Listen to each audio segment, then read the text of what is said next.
সবাইকে আমার প্রাণ প্রিয় সংগঠন বাংলাদেশের বিপ্লবী কমিউনিস্ট লীগের ঝিনাইদহ জেলা শাখার পক্ষ থেকে রক্তিম অভিনন্দন।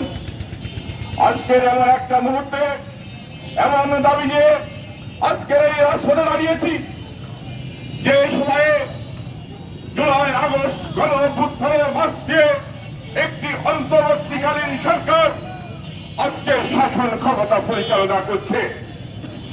প্রিয় দেশবাসী, আমরা ভালো হয়ে যেতে পারতাম। বৈষম্য বিরোধী আন্দোলনের ডাক আমাদের দেশের মানুষকে এক জায়গায় জাগ্রত করেছিল।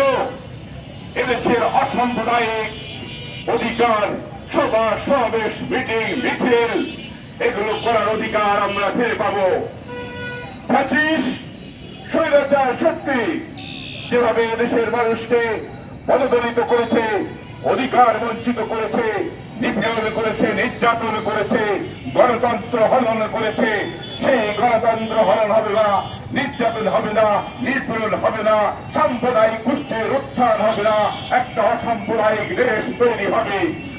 এমন একটা আকাঙ্ক্ষা নিয়ে জুলাই আগস্টের যে গণ অভ্যুত্থান সংগঠিত হয়েছে, সেই গণ অভ্যুত্থানকে ভুলণ্ঠিত করতে, পদদলিত করতে এদেশের একটি স্বার্থান্বেষী গোষ্ঠী ৭১-এর পরাজয়কে যারা বরণ করতে পারেনি, সেই গোষ্ঠীর ইন্ধনে আমরা লক্ষ্য করেছি বাংলাদেশের প্রতিটা প্রান্তে প্রান্তে তাদের তাল্লুবিল্লাহ এবং সাম্প্রদায়িকতার উস্কানি।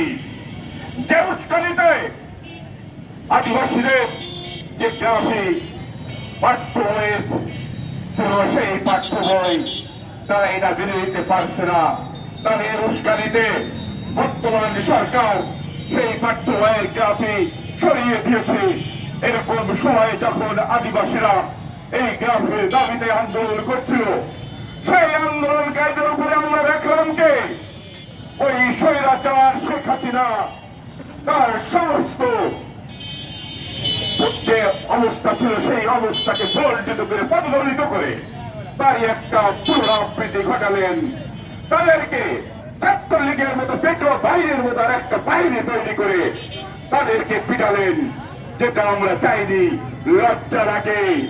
২০০০ মানুষ, ২০০০ ছাত্র জনতা জীবন দিয়েছে বৈষম্য বিরোধী ছাত্র আন্দোলনকে, স্বৈরাচারকে হটাতে। সেই স্বৈরাচারে আবার পুনরাবৃত্তি আমরা বাংলাদেশের মানুষ দেখতে চাই না। আপনাদেরকে ভুলে গেলে চলবে না। ৪৭ না হলে ৫২ হতো না, ৫২ না হলে ৭১ হতো না, ৭১ না হলে আজকের বাংলাদেশ হতো না। আজকের বাংলাদেশ তৈরি করেছে দেশে কৃষক, শ্রমিক, হিন্দু, মুসলিম, আদিবাসী সবাই মিলে জীবন দিয়েছে। তাদের বিনিময়ে অর্জিত বাংলাদেশ, তাদের বিনিময়ে বৈষম্য বিরোধী আন্দোলন, তাদের বিনিময়ে ২৪-এর গণ অভ্যুত্থান।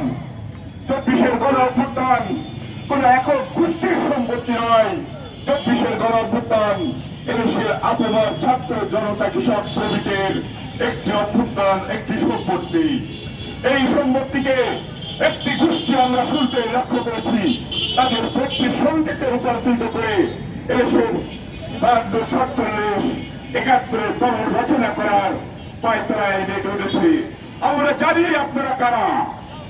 আপনারা ভুলে যাবেন না, এদেশের জাগ্রত জনতা আবার ২৪-এর মতো আরেকটি অভ্যুত্থান ঘটিয়ে আপনাদেরকে এদেশ থেকে তাড়ানোর পায়তারা করবে। শেখ হাসিনা তো ভারতে যাওয়ার আশ্রয় হয়েছে, আপনারা কিন্তু সেখানেও আশ্রয় পাবেন না। সতর্ক হয়ে যান।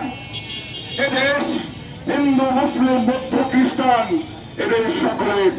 এদেশ কোন নির্দিষ্ট জনগোষ্ঠীর নয়, নির্দিষ্ট ধর্মের নয়, নির্দিষ্ট জেলার নয়, নির্দিষ্ট মানুষের নয়।